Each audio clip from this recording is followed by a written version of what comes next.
Bismillahirrahmanirrahim. Assalamualaikum warahmatullahi wabarakatuh. Perkenalkan, nama saya Sang Aurora Basuki dari MA 18B4. Di sini saya beserta teman-teman saya akan menjelaskan tentang mata kuliah Ekonomi Manajerial pertemuan kedua yang berjudul dengan berbagai teknik optimasi dan peralatan manajemen baru.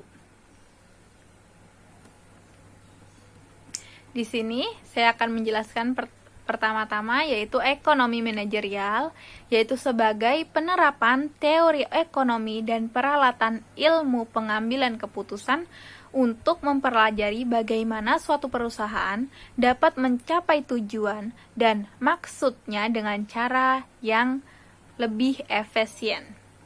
Jadi tujuannya yaitu untuk memaksimasi laba atau nilai perusahaan atau meminimumkan biaya dengan kendala tertentu. Memberikan alternatif pemecahan solusi terbaik bagi masalah yang dihadapi dengan menggunakan teknik optimasi. Jadi teknik optimasi ini adalah metode untuk memaksimumkan atau meminimumkan fungsi tujuan perusahaan. Kemudian, hubungan ekonomi dapat digambarkan menjadi 3. Yang pertama yaitu bentuk persamaan, yang kedua tabel, dan yang ketiga grafik. Hubungannya sederhana itu seperti tabel dan grafik. Sedangkan jika hubungannya rumit itu seperti bentuk persamaan. Di sini ada bentuk persamaan TR sama dengan 100 Q dikurangi 10 Q kuadrat. Jadi di bawah ini ada tabel penerimaan total perusahaan yang tercantumkan Q 100 Q dikurangi 10 Q kuadrat dan TR. Jika Q-nya 0, maka 100 dikali 0 dikurangi 10 dikali 0 kuadrat. TR-nya menjadi 0. Dan jika Q-nya 6, maka 100 dikali 6 dikurangi 10 dikali 6 kuadrat, TR-nya sama dengan 240. Jadi itu adalah dari tabel penerimaan total perusahaan. Kemudian di sampingnya ada grafik penerimaan total perusahaan. Di sebelah kiri itu adalah total revenue, di bawahnya yaitu Q, dan di samping sebelah kanan itu TR-nya. Sekarang yaitu hubungan biaya total, rata-rata, dan marginal. Hubungan konsep dan ukuran total, rata-rata, dan marginal penting dalam analisis optimasi. Jadi hubungan ini akan digunakan apabila kita berbicara tentang penerimaan, produksi, biaya, atau laba. Di bawah ini ada tabel dari term biaya, TC yang artinya total cost atau total biaya, AC, average cost yang artinya biaya rata-rata, MC, marginal cost, biaya marginal. Dan term penerimaan, TR, total revenue, penerimaan total, AR, average revenue, penerimaan rata-rata, dan MR, marginal revenue, penerimaan marginal. Oke, selanjutnya itu ada hubungan biaya total, rata-rata, dan marginal dari suatu perusahaan ya. Di situ ada tertulis Q, TC, AC, dan MC. Di situ jika Q-nya 0, TC-nya $20, AC-nya kosong, dan MC-nya kosong. Di situ ada contoh ya dari Q0 sampai Q5. Kemudian yang di sampingnya itu ialah kurva dari biaya total, rata-rata, dan marginal serta hubungannya. Dan kemudian di sini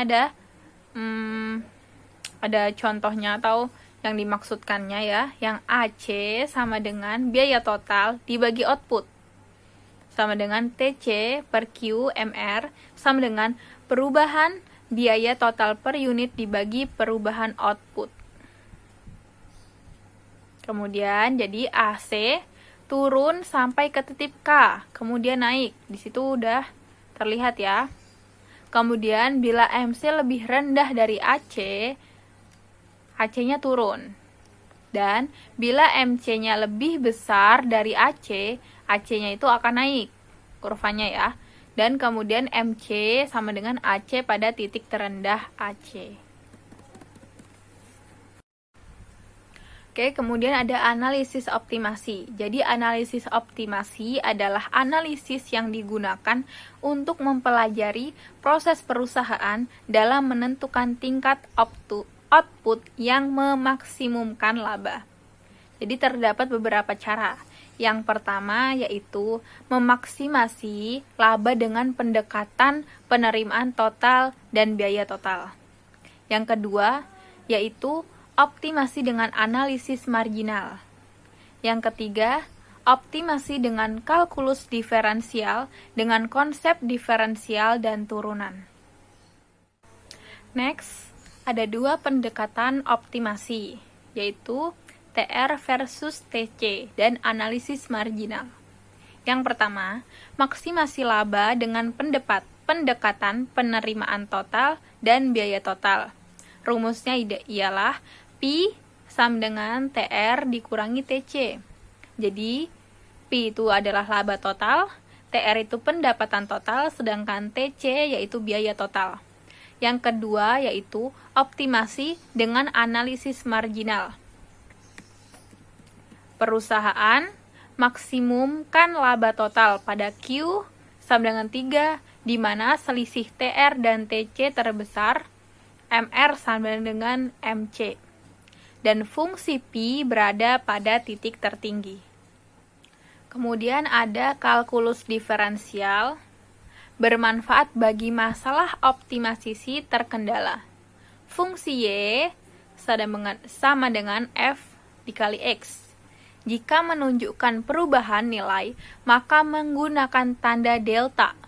Tandanya segitiga ya. Sehingga menjadi delta X dan delta Y. Kemudian di sini ada konsep turunannya, yang marginal yaitu Y sama dengan delta Y dikurangi delta X. Delta Y dikurangi delta X sama dengan Y dikali 2, Y2 dikurangi Y1 per X2 dikurangi X1. Jika diturunkan, DY per DX sama dengan lim, delta X sama dengan 0. Di situ ada delta Y per delta X. Assalamualaikum warahmatullahi wabarakatuh. Di sini saya Pepi Poinalia. Saya akan menjelaskan tentang aturan fungsi diferensial. Nah, aturan fungsi diferensial itu ada fungsi konstan, yaitu dengan rumus Y sama dengan A dan turunannya dx per dx sama dengan 0, dan yang kedua fungsi pangkat, yaitu Y sama dengan A X pangkat B dan turunannya dx sama per dx sama dengan B dikali A dikali X kurung buka B minus 1 kurung tutup.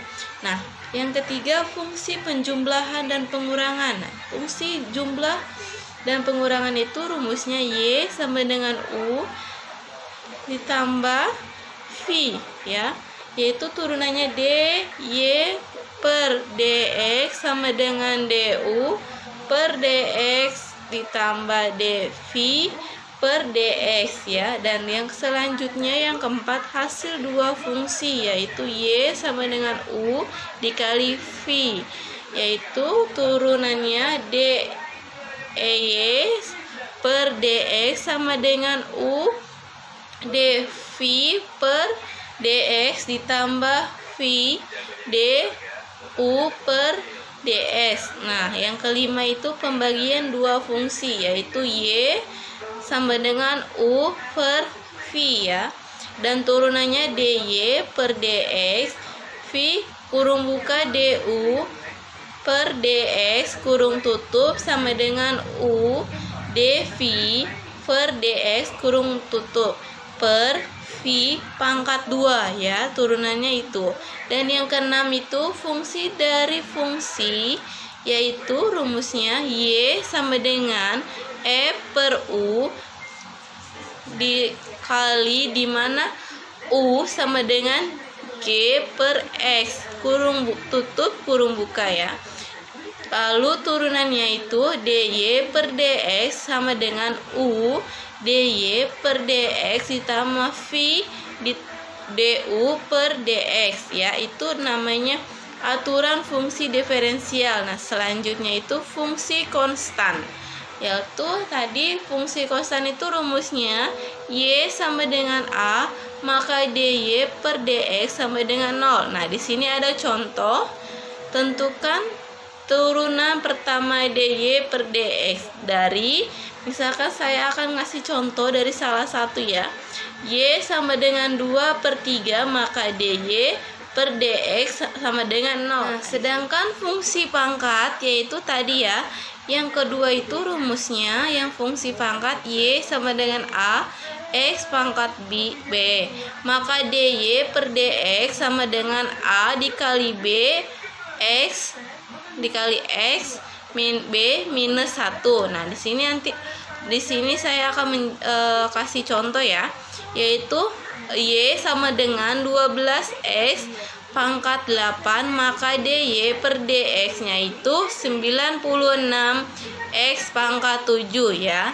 Seperti itu contohnya. Nah, di sini ada fungsi pertambahan dan pengurangan. Nah, di sini misalkan tentukan turunan pertama DY per DX dari persamaan berikut. Misalkan Y sama dengan minus 2X pangkat 3 minus 5 kali minus 6X pangkat 2 ditambah 1. Nah, saya akan menjawabnya ya, yaitu Y sama dengan minus 2 kali 3 minus 5 minus 6 kali pangkat 2 ditambah 1 ya. Saya ulangi kembali ya, yaitu Y sama dengan minus 2X pangkat 3 minus 5X minus 5 pangkat 2 ditambah 1 ya. Lalu kita tulis kembali DY per DX sama dengan minus 6X pangkat 2, yaitu dari 2X pangkat 3 ya, minus X pangkat 2 itu. Nah, minus 5X pangkat 0, yaitu kita turunkan lagi ya, yang 5X. Lalu minus 12X pangkat 1, itu dari 6X pangkat 2 ya. Lalu tambah 0. Habis ya, yang angka dari 1 itu.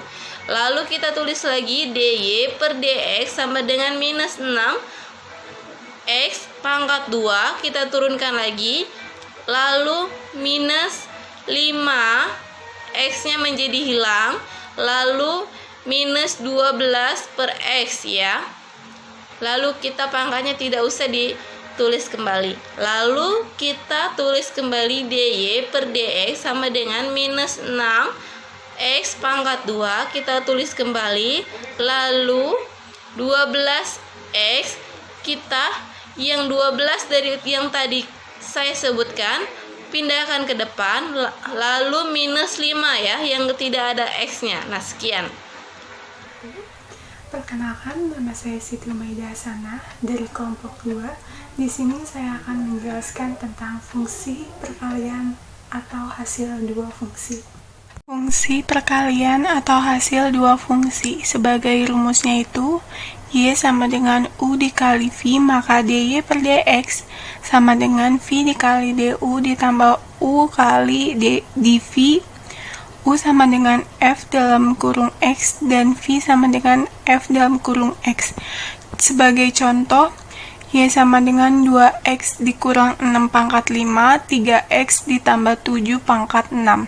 Misal, U sama dengan 2X dikurang 6 pangkat 5, DU-nya pangkat 5 yang ini pindah ke depan jadi 5, 2X dikurang 6 pangkat 4, karena udah berkurang 5-nya itu udah pindah ke depan, dikali 2. DU sama dengan 5 dikali 2, 10, 2X dikurang 6 pangkat 4, yang V sama dengan 3X ditambah 7 pangkat 6, dV sama dengan 6 dalam kurung 3X ditambah 5 pangkat 5 dikali 3 div 6 dikali 3 18 3x ditambah pangkat 5. Jadi lanjutannya itu yang tadi udah dikasih keterangannya, sekarang dijabarin rumusnya itu kayak yang tadi.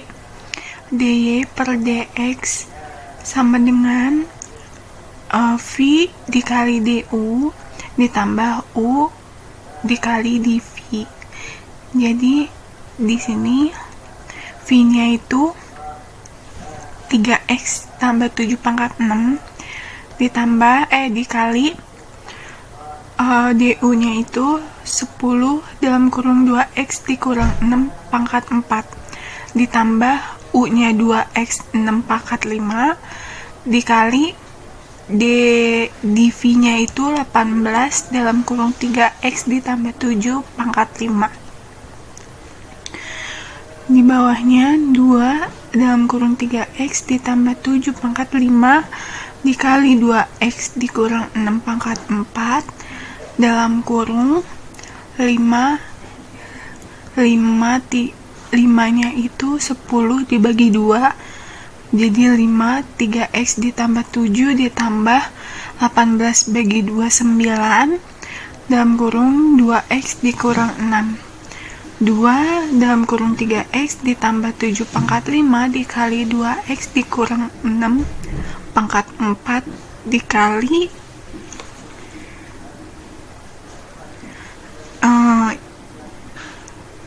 ini 5 dikali 3x itu 15x ditambah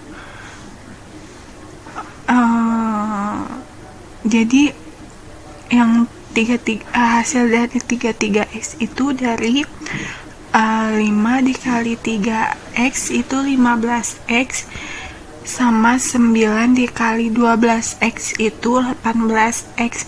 Jadi 18 ditambah 15 hasilnya 33x. Nah, dikurang 5 dikali 7 itu 35, sedangkan 9 dikali 6 itu 54. Jadi 35 dikurang karena minus plus ketemu minus jadi minus 54. Nah, jadinya itu 35 dikurang 54 hasilnya 19.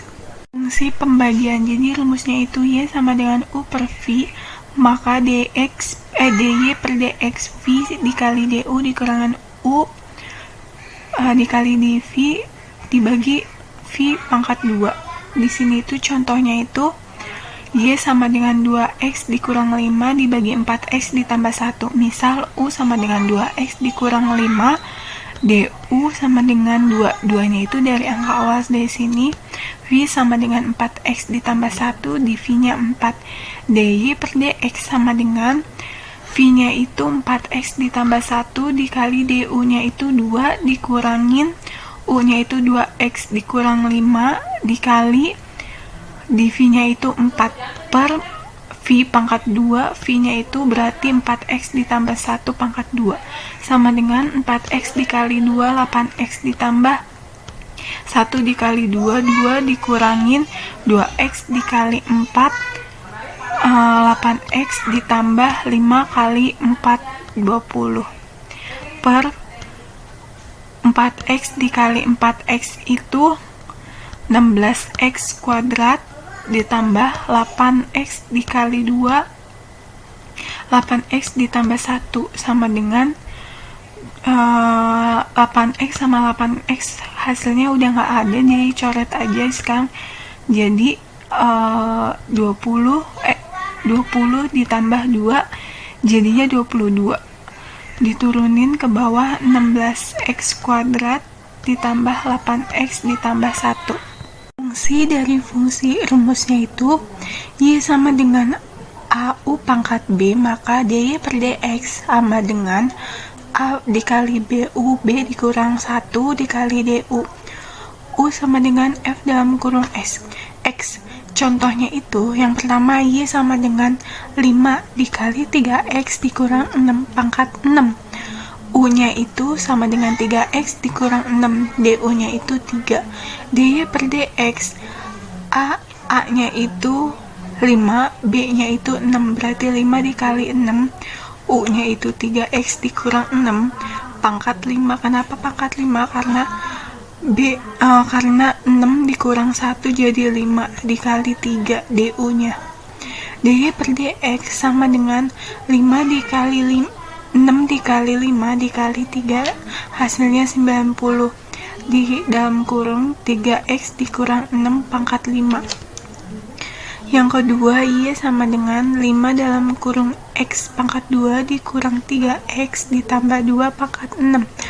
U-nya itu X pangkat 2 dikurang 3X ditambah 2. DU-nya sama dengan 2X dikurang 3. DY per DX sama dengan 30 dalam kurung X pangkat 2 dikurang 3X ditambah 2 dalam kurung 5 dikali 2X dikurang 3. DY per DX sama dengan 60X dikurang 90 dalam kurung X pangkat 2 dikurang 3X ditambah 2 pangkat 5. Fungsi dari fungsi, tentukan turunan pertama dari nomor 1. Y sama dengan 3 dalam kurung X kuadrat dikurang 5X tambah 1 pangkat 5. Nomor 2, Y sama dengan 4 dalam kurung 5X dikurang 3X kuadrat pangkat 3. Y sama dengan min 2 dalam kurung 4 dikurang 2X kuadrat pangkat 3. Selanjutnya fungsi dari fungsi nomor 1, Y sama dengan 3X dalam kurung X kuadrat dikurang 5X tambah 1 pangkat 5. DY atau DX sama dengan 3 dikali 5 dalam kurung X kuadrat dikurang 5X tambah 1 pangkat 5 dikurang 1 dalam kurung 2X dikurang 5. DY atau DX sama dengan 15 dalam kurung 2X dikurang 5. X kuadrat dikurang 5 ditambah 1 pangkat 4. DY atau DX dalam kurung 30X dikurang 75 X kuadrat pangkat 2 dikurang 5X tambah 1 pangkat 4. Selanjutnya nomor 2, Y sama dengan 4 dalam kurung 5X dikurang 3X kuadrat pangkat 3. DY atau DX sama dengan 4 dikali 3 dalam kurung 5X dikurang 3X kuadrat pangkat 3 dikurang 1 dalam kurung 5 dikurang 6X. DY atau DX sama dengan 12 dalam kurung 5 dikurang 6X dalam kurung 5 dikurang 3X kuadrat pangkat 2. DY atau DX sama dengan 60 dikurang 72X dalam kurung 5X dikurang 3 kuadrat pangkat 2. Selanjutnya fungsi dari fungsi nomor 3, Y sama dengan min 2 dalam kurung 4 dikurang 2X kuadrat pangkat 3. DY atau DX sama dengan min 2 dikali 3 dalam kurung 4 dikurang 2X kuadrat pangkat 3 dikurang 1 dalam kurung min 4X. DY atau DX sama dengan min 6 dalam kurung min 4X dalam kurung min 2X kuadrat pangkat 2. DY atau DX sama dengan 24 kali dalam kurung 4 dikurang 2X kuadrat pangkat 2. Oke, selanjutnya fungsi pembagian. 2 dikali Y sama dengan 6 dikurang 3X dibagi 2X tambah 5. U sama dengan 6 dikurang 3X, maka DU sama dengan min 3. V sama dengan 2X tambah 5, maka DV sama dengan 2.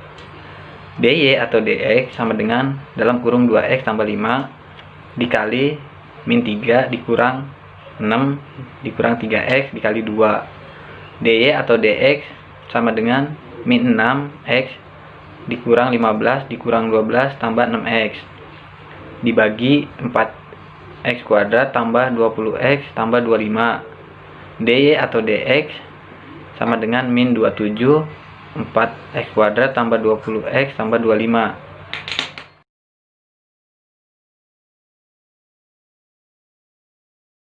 Assalamualaikum warahmatullahi wabarakatuh. Di sini saya akan menjelaskan tentang teknik optimisasi ya, yaitu yang ke-1 memiliki alternatif terbaik dari semua kemungkinan yang dapat terjadi. Nah, di sini ada contohnya ya, yaitu contohnya lihat semua kemungkinan, pohon keputusan, prinsip probabilitas, yaitu yang kedua urutan keputusan contoh LP and LFP. Nah, yang ketiga itu prinsip-prinsip matematika ya, yaitu pengguna diferensial atau turunan untuk mengoptimalisasikan fungsi ya, yaitu contohnya turunan pertama, turunan kedua, maksimum dari minimum dari fungsi ya, yaitu optimisasi dengan kalkulus 1, yaitu misalkan yang ke-1, analisis optimisasi dapat dilakukan lebih efisien dan tepat dengan kalkulus diferensial konsep turunan. Yang kedua, optimisasi sering diperlukan untuk menemukan nilai maksimum dan minimum suatu fungsi. Nah, yang kedua yaitu optimisasi dengan kalkulus 2, yaitu contohnya suatu perusahaan ingin memaksimumkan penerimaannya ya. Terus lanjut lagi ya, yaitu optimisasi dengan kalkulus 1, yaitu yang tadi saya jelaskan, optimisasi dengan kalkulus 2 yang tadi saya jelaskan juga ya. Nah, sekarang negatif maka maksimum ya, maksudnya itu negatif maka maksimum. Nah, di sini ada salah satunya, yaitu yang 1, menentukan nilai maksimum atau minimum output produksi yang dapat menciptakan laba maksimal. Caranya adalah menggunakan turunan atau derivasi tingkat 1 dari suatu fungsi ya. Terus di sini yang kedua yaitu membedakan antara nilai maksimum dan minimum. Caranya adalah dengan menggunakan turunan atau derivasi tingkat kedua ya. Nah, di sini ada contohnya ya, yaitu manajer suatu perusahaan tentu perlu menghitung berapa laba maksimal yang dapat dicapai.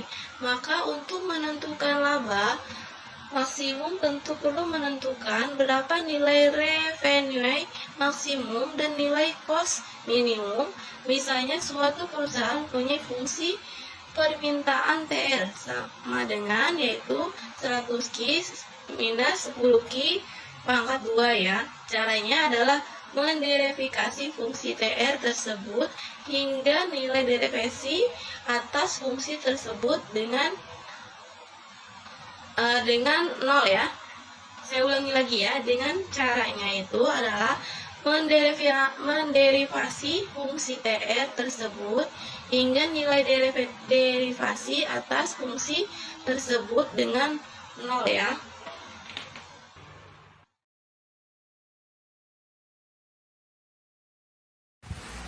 Optimisasi terkendala.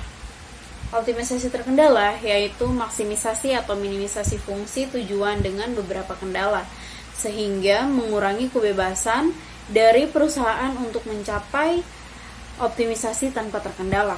Optimisasi terkendala dapat dipecahkan dengan substitusi atau dengan metode pengalih Lagrange. Sebagian besar manajer menghadapi kendala dalam keputusan optimasi. Kendala yang biasa dihadapi manajer yaitu perusahaan menghadapi keterbatasan kapasitas produksi, kemudian ada juga perusahaan menghadapi keterbatasan ketersediaan tenaga ahli dan bahan mentah. Masalah optimasi terkendala dapat dipecahkan dengan optimisasi terkendala dengan substitusi dan optimisasi terkendala dengan metode pengalih Lagrange. Kita akan membahas yang pertama, optimasi terkendala dengan substitusi. Masalah optimasi terkendala dapat dipecahkan mula-mula dengan memecahkan persamaan kendala untuk satu dari variabel keputusan dan kemudian mensubstitusikan nilai variabel ini dalam fungsi tujuan yang dicari perusahaan untuk dimaksimumkan atau diminimumkan. Prosedur ini mengubah masalah optimisasi terkendala menjadi masalah optimisasi tanpa kendala. Yang kedua, ada optimisasi terkendala dengan metode pengali Lagrange. Metode ini dipergunakan apabila dengan mempergunakan satu variabel keputusan sebagai fungsi eksplisit variabel yang lain. Teknik substitusi ini memecahkan masalah optimisasi terkendala dapat menyulitkan, sehingga dapat mempergunakan metode pengali Lagrange. Tahap pertama dalam metode ini adalah membentuk fungsi Lagrange yang ditunjukkan oleh fungsi tujuan awal yang berusaha dimaksimumkan atau diminimumkan oleh perusahaan, ditambah dengan yang bisa digunakan untuk mengali Lagrange, dikali fungsi tujuan yang dibuat sama dengan 0, yaitu X tambah Y kurang 12 sama dengan 0, dan memperoleh X tambah Y kurang 12 sama dengan 0.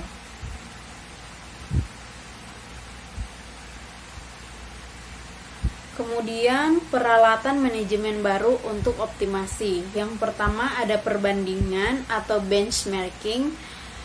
Yang kedua ada manajemen kualitas total. Yang ketiga ada rekayasa ulang atau business process reengineering. Kemudian yang keempat ada organisasi pembelajaran atau learning organization. Kita akan membahas yang pertama ada perbandingan. Menemukan dengan cara terbuka dan jujur bagaimana perusahaan lain dapat mengerjakan sesuatu dengan lebih baik atau lebih murah atau efisien, sehingga perusahaan dapat meniru dan berkemungkinan memperbaiki cara tersebut. Perbandingan biasanya dilakukan dengan studi lapangan ke perusahaan lain. Perbandingan membutuhkan yang pertama, memilih suatu proses yang spesifik yang akan diperbaiki. Yang kedua, mengidentifikasi beberapa perusahaan yang dapat mengerjakan dengan lebih baik. Yang ketiga, mengirim utusan pembanding yang terdiri atas orang yang benar-benar akan membuat perubahan. Kemudian ada total quality management, merupakan kegiatan secara konstan untuk memperbaiki kualitas produk dan proses perusahaan sehingga secara konsisten memberikan nilai kepuasan yang semakin meningkat kepada pelanggan. 5 aturan sukses TQM atau Total Quality Management. Yang pertama, CEO harus secara tegas dan nyata mendukung program TQM. Kemudian yang kedua, program TQM harus selalu memperlihatkan bagaimana program menguntungkan dan menciptakan nilai untuk pelanggan dan perusahaan. Yang ketiga, harus memiliki tujuan strategis yang jelas apa yang ingin dicapai perusahaan. Kemudian yang keempat, ada TQM harus memberikan hasil keuangan dan kompensasi dalam waktu singkat. Dan yang kelima, program TQM unik untuk setiap perusahaan. Jadi suatu perusahaan tidak dapat hanya meniru program TQM lainnya. Kemudian ada business process reengineering. Proses rekayasa ulang berusaha mengorganisasi perusahaan secara keseluruhan. Bila perusahaan ini merupakan perusahaan yang baru, mau bagaimana Anda akan mengaturnya? Apabila Anda mampu memulai bisnis dari awal lagi, apa yang ingin Anda lakukan dan bagaimana cara melakukannya? Kemudian selanjutnya ada learning organization. Organisasi pembelajaran berpendapat bahwa keuntungan kompetitif diperoleh membutuhkan pembelajaran yang berkelanjutan.